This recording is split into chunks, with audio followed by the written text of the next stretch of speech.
அனைவருக்கும் வணக்கம். தமிழ்நாட்டிலேயே மிகப்பெரிய தேசிய கட்சிகள் ஒரு கட்சி தான் வந்து பார்த்தீங்கன்னா பாரதிய ஜனதா. அந்த பாரதிய ஜனதா கட்சியில இதுவரைக்கும் கடந்த ஒரு 15 வருஷத்துல கடந்து வந்த தலைவர்கள்ல, மாநில பொறுப்பாளர்கள்ல அனைவருக்குமே தெரிஞ்ச ரொம்ப ஃபேமஸான ஒரு பர்சனாகவும், நிறைய பொதுமக்களுக்கு பிடிச்ச ஒரு பர்சனாகவும், பாரதிய ஜனதா கட்சி அல்லாத நபர்களுக்கும் பிடிச்ச ஒரு மனுஷனாகவும் இருக்கக்கூடிய ஒரே நபர் யாருன்னு சொல்லி கேட்டோம்னா நம்மளுடைய திரு அண்ணாமலை அண்ணா ஐபிஎஸ் அவர்கள் மட்டும்தான். அப்படிப்பட்ட அண்ணாமலை அண்ணா வந்து பார்த்தோம்னா ஒரு முக்கியமான ஒரு முடிவு எடுத்திருக்கிறாரு. கட்சி விட்டு விலகிட்டாரு, பாரதிய ஜனதா விட்டு விலகிட்டாரு. ஒரு மிகப்பெரிய ஒரு மக்கள் இயக்கத்தை தொடங்கிட்டாரு. அந்த மக்கள் இயக்கத்தில் வந்து பார்த்தீங்கன்னா நிறைய பேர் போய் சேர்றாங்க, தன்னார்வலர்கள்லாம் போய் சேர்றாங்க. கிட்டத்தட்ட வந்து பார்த்தோம்னா ஒரு 4லேருந்து ஒரு 10 லட்சம் பேர் கிட்ட சேர்ந்துட்டாங்க. அப்படிங்கும் பொழுது அவர் வந்து புதுசாக ஒரு கட்சி ஆரம்பிக்க போறாரு. அவர் கட்சி ஆரம்பிச்சாருன்னா நம்மளுக்கு ஒரு எதிர்காலம் இருக்கும். எப்படி நடிகர் விஜய்க்கு கட்சி ஆரம்பிச்சோன்னா நம்மளுக்கு ஒரு எதிர்காலம் வந்துச்சு அப்படின்னு சொல்லிட்டு நிறைய பேர் போய் சேர்ந்தாங்களோ, அதே மாதிரி இவர் கட்சி ஆரம்பிச்சாலும் நம்மளுக்கு எதிர்காலம் வரும், நம்ம போய் சேர்ந்துக்கலாம்னு சொல்லிட்டு நிறைய பேர் வந்து யோசிச்சுட்டு இருக்கிறாங்க. மக்களுக்கு நல்லது செய்யலாம் அப்படின்னு சொல்லி யோசிச்சுட்டு இருக்கிறாங்க. இதெல்லாம் எந்த அளவுக்கு பாசிபிள்னு சொல்லி கேட்டிங்கன்னா சுத்தமாக நடக்கிறதுக்கு வாய்ப்பே இல்லை. என்ன காரணம்னு சொல்லி கேட்டோம்னா, இப்போ வந்து பார்த்தீங்கன்னா இவர் வந்து பார்த்தீங்கன்னா இவர் ஆக்டிவாக இருக்கிறாரு. இவர் நிற்கிற தொகுதியில் ஜெயிப்பார். மித்தபடி வந்து பார்த்தோம்னா இவருக்கு கட்சி வேலை களவேலை செய்கிறதுக்கு ஆட்கள் கண்டிப்பாக தேவை. இவருக்குன்னு சொல்லி ஒரு ஃபேன் பேஸ் இருக்கணும். ஆனால் இவர்கிட்ட இருக்கிற ஃபேன் பேஸை வச்சு நம்ம முழுசாக எதுவுமே பண்ண முடியாது.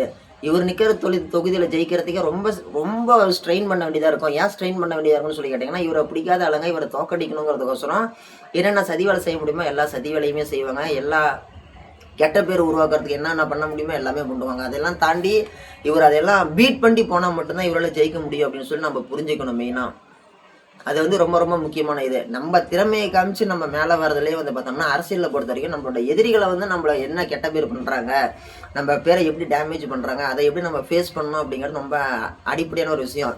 நம்ம பேரை காப்பாற்றிக்கணுங்கிறத விட எதிரியுடைய பேரை வந்து ஆப்போசிஷனில் இருக்கிறவங்களுடைய பேரை வந்து நம்ம ஃபுல்லாக ஸ்பாயில் பண்ணணும் அப்படிங்கிறதுல இன்றைக்கி இருக்கக்கூடிய அரசியல் கட்சிகள் எல்லாமே வந்து பார்த்திங்கன்னா ரொம்ப மும்முரமாக இருக்கிறாங்க.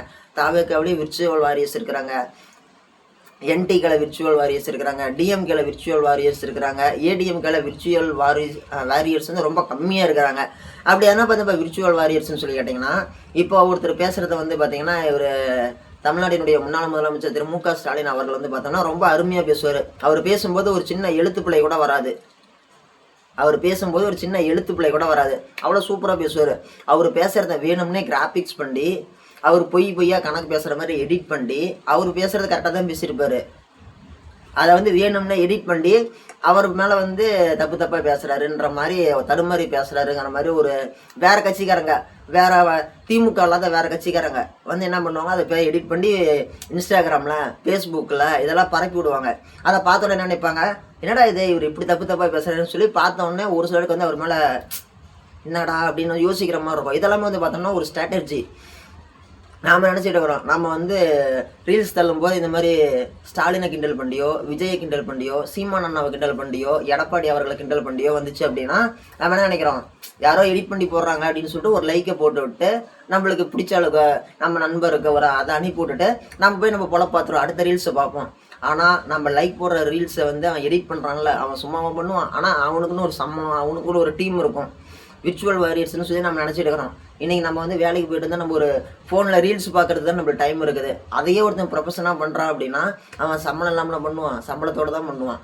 அதுக்குன்னு அவங்களுக்கு ஒரு வருமானம் இல்லாமல் யாரும் எதையும் பண்ண மாட்டாங்க.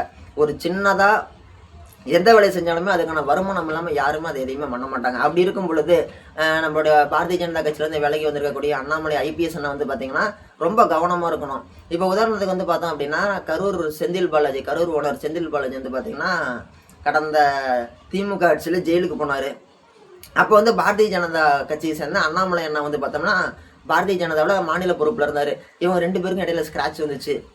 இவர் கட்டியிருக்கிற வாட்சை பற்றி அவரு கேட்க பதிலுக்கு செந்தில் பாலாஜி ஒன்று சொல்ல இதுவே ஒரு வாக்குவாதமாக போயிட்டு ஒரு ரெய்டு அனுப்புகிறாங்க செந்தில் பாலாஜி வீட்டுக்கு ரெய்டு போகும்போது என்ன பண்ணுறாங்க, அங்கே இருக்கக்கூடிய அவருக்கு ஆதரவான நபர்கள் என்ன பண்ணுறாங்க, வந்திருக்கக்கூடிய சாதாரண ஆஃபீஸில் என்ன பண்ணுறாங்க, அடித்து காரெல்லாம் கண்ணாடி உடச்சி திருப்பி அனுப்பி விட்டாங்களாம். போனவங்க என்ன பண்ணுறாங்க, போயிட்டு மேலதிகாரியோட வராங்க, இடி ரெய்டு ஆஃபீஸர்ஸோட வராங்க. அவங்களால ஒன்றுமே பண்ண முடியல. அப்படி வந்தவங்க தான் ஒரு நாள் பூரா வெயிட் பண்ணி செந்தில் பாலாஜி அரெஸ்ட் பண்ணி கூப்பிட்டு போனாங்க.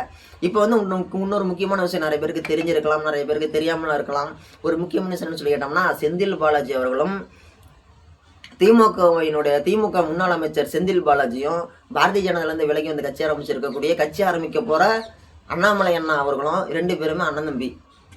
என்ன சபரி சொல்கிறான்னு சொல்லி கேட்டிங்கன்னா, ஆமாம் உண்மையாலுமே அவங்க 2 பேருமே அண்ணன் தம்பி தான். எப்படி அண்ணன் தம்பின்னு சொல்லி கேட்டிங்கன்னா, இவங்க அம்மாவும் அவங்க அம்மாவும் அக்கா தங்கச்சி, சித்தி வீட்டு பசங்க பெரியம்மா வீட்டு பசங்க, ஓகேங்களா. இவங்க 2 பேருமே அண்ணன் தம்பி தான். இது வந்து நிறைய பேருக்கு தெரியும், நிறைய பேருக்கு தெரியாது. இவங்க அண்ணன் தம்பி அப்படிங்கிறது ஓகே எல்லாருக்குமே தெரிஞ்சதான். ஏன் இப்போ வந்து பார்த்தீங்கன்னா அதிமுகவில் வந்து பார்த்தீங்கன்னா லீமா ரோஸ் வந்து பார்த்தோம்னா எம்எல்ஏவாக இருக்கிறாங்க. அவங்க மருமகன் மார்ட்டின் வந்து பார்த்தோம்னா தாவேகா அரசினுடைய எம்எல்ஏவாக இருக்கிறாரு. அதே மாதிரி தமிழ்நாட்டினுடைய ஒரு அமைச்சராக இருக்கிறாரு. ஒரே குடும்பத்தில் மாமியாரும் மருமகனும் இங்கே ஜெயிக்கல. ஏன் ஆதவ அர்ஜுனாவோட மச்சான் பாண்டிச்சேரியில் போய் நின்று ஜெயிக்கல.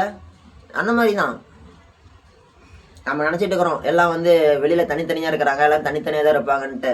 இன்றைக்கெல்லாம் அரசியலாம் ரொம்ப மாறிடுச்சு. அன்றைக்கி இருந்த காலகட்டத்தில் தான் வந்து பார்த்திங்கன்னா ரொம்பவே ஒரு மாதிரி எதிர்ப்பலையாக இருக்கும். ஜெயலலிதா கட்சிக்காரங்களாம் வந்து பார்த்தோம்னா கருணாநிதி கட்சிக்காரங்களை பார்த்தா இப்படி தலையை திருப்பிட்டு போவாங்க.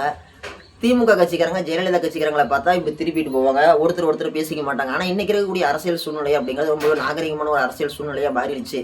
ஜெயிச்சோடனே விஜய் என்ன பண்ணுறாரு, எல்லாரும் வீட்டுக்கும் போயிட்டு ஒரு சமூக ஒரு நாகரிகமாக ஓகேங்களா, சமூகத்தில் பார்த்தா 4 பேர் பரவாயில்லன்னு சொல்கிற மாதிரி ஒரு கை கொடுத்துட்டு ஒரு பாராட்டு வாங்கிட்டு ஒரு அன்பை பகிர்ந்துக்கிட்டு வராரு. இது வந்து ஒரு அரசியல் நாகரிகம். அதே மாதிரி ஜெயலலிதா உடம்பு சரியில்லாமல் ஆஸ்பத்திரியில் இருந்தப்ப ஸ்டாலின் போய் பாட்டு வந்தார்.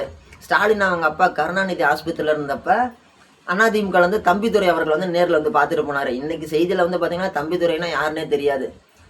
அதிமுகவினுடைய முன்னாள் எம்பி தம்பிதுரைன்னு சொன்னால் இன்றைக்கி இருக்கிறவங்களுக்கு யாருக்குமே தெரியாது.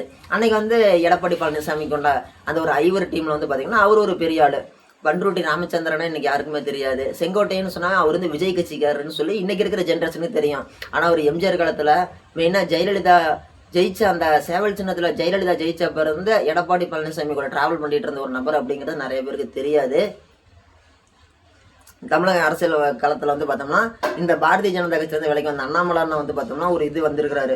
மக்கள் இயக்கத்தை தொடங்கி நடத்திக்கிட்டு இருக்கிறாரு. இவர் ஜெயிக்க முடியுமான்னு சொல்லி கேட்டிங்கன்னா ஜெயிக்கிறதுக்கு வந்து பார்த்தீங்கன்னா அவர் நிற்கிற ஜோகியில் ஜெயிக்கலாம். அதுக்கே ரொம்ப கடினமாக உழைக்கணும். அப்படி இருக்கக்கூடிய ஒரு சூழ்நிலையில் மற்ற தொகுதியெல்லாம் அவர் ஜெயிக்கணும் அப்படின்னா ரொம்ப கடினமாக எஃபர்ட் போடணும். அவருக்குன்னு சொல்லி மிகப்பெரிய ஒரு வலுவான கட்டமைப்பு இருக்கணும். நீங்கள் கேட்கலாம் விஜய்க்கு என்ன கட்டமைப்பாங்க இருந்துச்சு, அவர் எப்படிங்க ஜெயிச்சாருன்ட்டு. அவர் வந்து பார்த்தீங்கன்னா அவர் வந்து ஆடியன்ஸ் பில்ட் பண்ணியிருந்தார். அது என்னப்பா ஆடியன்ஸ்னு சொல்லி கேட்டிங்கன்னா மக்களை கவர்ந்து எடுக்கிற மாதிரி அட்ராக்ஷனாக அவர் வந்து நிறைய படங்கள் நடிச்சிருந்தார். அவர் மேலே ஒரு இமேஜ் இருந்துச்சு. அவர் மேலே இமேஜ் இருந்துச்சுன்னு சொல்கிறத விட அதிமுக மேலே மக்களுக்கு இருந்த வெறுப்பலையின் காரணமாக புதுசாக யாராக வந்தால் பரவாயில்லன்னு சொல்லி 10 வருஷமாக மக்கள் சொல்லிகிட்டு இருந்தாங்க. அப்படி இருக்கும்போது கமலஹாசன் வந்த உடனே 4% ஓட்டு வாங்கினார். ஆனால் அவர் வந்த உடனே டார்ச் லைட்டை காமிச்செல்லாம் அப்படி இப்படின்னாரு. கடைசியாக பார்த்தா திமுகவில் போய் சேர்ந்துக்கிட்டாரு. அவருடைய அரசியல் வாழ்க்கையை முடிஞ்சு போச்சு. யாருக்கு? கமலஹாசனுக்கு. அப்புறமேட்டு வந்து பார்த்தோம்னா இவர் விஜய் வந்தார். விஜய் வந்தோடனே என்ன ஆயிடுச்சு, அதான் விஜய் பார்த்தோன்னே ஒரு இம்ப்ரெஸ் ஆகிட்டாங்க. மித்தபடி வந்து பார்த்தீங்கன்னா விஜய்க்கோசம் விழுந்த ஓட்டுன்னு சொல்கிறத விட அதிமுகவினுடைய எதிர்ப்பலையில் விழுந்த ஓட்டுன்னு தான் சொல்லணும். ஏன் திமுக சேர்ந்தவங்களாம் அவங்க சின்ன பிள்ளைங்க வீட்டில் சொல்கிறாங்கன்னு சொல்லிட்டு அவங்க திமுக கட்சிக்காரங்களே கூட வந்து போட்டிருக்கிறாங்க. ஒரு சிலர் வந்து பார்த்தோம்னா இத்தனை வருஷத்தில் திமுகவுக்கு மட்டும் தான் நான் ஓட்டு போட்டிருக்கிறேன், என் வாழ்க்கையில் இப்போ தான் முதல் தடவை விஜய்க்கு ஓட்டு போட்டாலன்னு சொல்கிறாங்க. ஏன் போட்டீங்க? அவங்க வீட்டில் சின்ன பிள்ளைங்க கேட்டாங்களாம், சின்ன பிள்ளைங்க மூஞ்சிக்கோசரம் போட்டாங்களாம். சின்ன பிள்ளைங்களை வச்சு தான் வந்து பார்த்தீங்கன்னா இவர் வந்தாருன்னு சொல்ல வரல, அந்த மாதிரி சொல்கிறேன். அந்த கட்சிக்காரங்க ஓட்டு அந்த கட்சிக்கு போய் விழுவல, அப்படி தான் ஓடி போயிடுச்சு. இன்றைக்கி எல்லாம் இருக்கக்கூடிய அனைத்து பூத்துலையுமே வந்து பார்த்தோம்னா சராசரியாக ஒரு 300 ஓட்டு 350 ஓட்டு வந்து பார்த்தீங்கன்னா யாருக்கு விழுந்துருக்குது? நடிகர் விஜய்க்கு விழுந்துருக்குது. ஒரு மிகப்பெரிய ஒரு விஷயம்தான். யாருமே எதிர்பார்க்கல, அவரே எதிர்பார்த்துருக்க மாட்டார். ஏதோ கணிசமான அளவு வருவோம், 2031 நம்ம முதலமைச்சர் ஆகலான்னு சொல்லி நினச்சிருக்கலாம், மேபி இருக்கலாம். ஆனால் யாருமே எதிர்பார்க்காத விதமாக ஜெயிச்சிட்டாப்புல. இப்படி இருக்கக்கூடிய ஒரு சூழ்நிலையில் அண்ணாமலை அண்ணாவுக்கு வந்து வாய்ப்பு கம்மி தான். என்ன காரணம்னு சொல்லி கேட்டிங்கன்னா ஒரே ஆள் எல்லாத்தையும் மெயின்டைன் பண்ணி கொண்டு போய் இது பண்ணணும்னா ரொம்ப இது. இப்போ உதாரணத்துக்கு இருக்கக்கூடிய சோசியல் மீடியா எல்லாமே வந்து பார்த்திங்கன்னா அவருக்கு ஆதரவாக கிடையாது. திமுக அதிமுக விஜய் கட்சி இவங்களுக்கு ஆதரவாக தான் சோசியல் மீடியாலாம் இருக்கிறாங்க. அதாவது நியூஸ் ரிப்போர்ட்டர் நியூஸ் சேனல்லாம். இப்போ உதாரணத்துக்கு கடந்த காலத்தில் இந்த பேட்டிகள்லாம் கூட போய் எடுத்து போட்டு பாருங்கள். ஸ்டாலின் அவர்கள்ட்ட பேட்டி எடுக்கும்போது என்ன கேட்பாங்க, சாப்பிட்டீங்களா சார், நல்லா இருக்கிறீங்களா சார் அப்படிம்பாங்க. கேட்டுட்டு துர்காம்மா நல்லா இருக்கிறாங்களான்னு கேட்பாங்க. அதே மாதிரி நீங்கள் லண்டன் போயிட்டு வந்தீங்களே அங்கே கிளைமேட் எப்படி இருந்துச்சுன்னு கேட்பாங்க. நீங்கள் போயிட்டு அந்த பயணம் எப்படி இருந்துச்சுன்னு கேட்பாங்க. இப்படி தான் ஸ்டாலின் கிட்ட கேட்பாங்க. இதுவே இப்போ நம்ம அண்ணாமலையிட்ட கேட்டாங்கன்னா உக்ரைன் ரஷ்யா போர் நடந்துச்சு, அதுக்கு என்ன காரணம்னு நீங்கள் நினைக்கிறீங்கன்னு கேட்பாங்க. திடீர்னு சம்மந்தமே இல்லாமல் பொள்ளாச்சியில் ஒரு கேஸ் நடந்துச்சுல்ல, அதில் வந்து போலீஸ் இருக்கிறாருல்ல, அவங்க மச்சானுக்கு இதில் சம்மந்தம் இருக்குன்னு சொல்கிறாங்களா, அதை பற்றி நீங்கள் என்ன நினைக்கிறீங்கன்னு சொல்லி கேட்பாங்க. அதாவது ஸ்டாலின் அவர்கள்ட்ட கேட்கக்கூடிய கேள்வி அப்படிங்கிறது அவர் தகுந்த அவர் பர்சனல். காலைல இட்லி சாப்பிட்டீங்களா சார், காலையில் பூரி சாப்பிட்டீங்களா சார், பூரிக்கு என்ன குழம்பு வச்சுக்கிட்டீங்கன்ற மாதிரி கேட்பாங்க.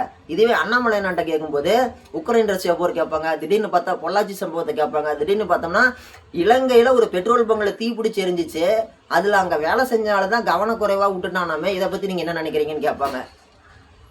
எப்படி அவர் என்ன விக்கிபீடியாவா இல்லை கூகுள் ஜெமினியாப்பா எல்லாத்தையும் அவர் மைண்டில் ஏற்றி வச்சிருக்கிறதுக்கு? சம்மந்தம் இல்லாமல் கேள்வி கேட்டு அவர் ஏதோ பதில் சொன்னார்னா அதை ஒரு பூதாகரமாக அவருக்கு இதுவே சொல்ல தெரியலன்ற மாதிரி அதை ஒரு எடிட் பண்ணிடுவாங்க. அதை விர்ச்சுவல் வரிஸ் வந்து மீதி வேலையை அவங்க பார்த்துக்குவாங்க. உண்மையிலே ரொம்ப கவனமாக இருக்க வேண்டியது இந்த மீடியா அட்டென்ஷனில் தான். இந்த மீடியா அட்டென்ஷன் மேலே கவனமாக இருக்கணுங்கிறதுனால தான் தமிழ்நாட்டினுடைய தற்போதைய முதலமைச்சர் விஜய் அவர்கள் வந்து பார்த்தோம்னா யார்கிட்டையுமே எந்த பேட்டியுமே கொடுக்கறதில்ல. இவனுங்க வாயை விட்டோம்னா ஏதோ ஒன்று பிடுங்கி தேரெடுத்து தெருவில் விட்டுருவானுங்க, நம்ம எதோ ஒன்று பேசுனோம்னா அதை வச்சு பெரிய பூதாகரமாக்கிடுவானுங்கன்னு சொல்லிட்டு வேணும்னு நடிகர் விஜய் அவர்கள் வந்து பார்த்தோம்னா எந்த ப்ரெஸ் மீட்டுமே யாருக்குமே கொடுக்கறதில்ல. ஸோ அண்ணாமலை அவர்கள் ஜெயிக்கிறதுக்கு தமிழ்நாட்டினுடைய ஒரு அமைச்சராக கூட வரத்துக்கு வாய்ப்பு இல்லை. இதுதான் உண்மை.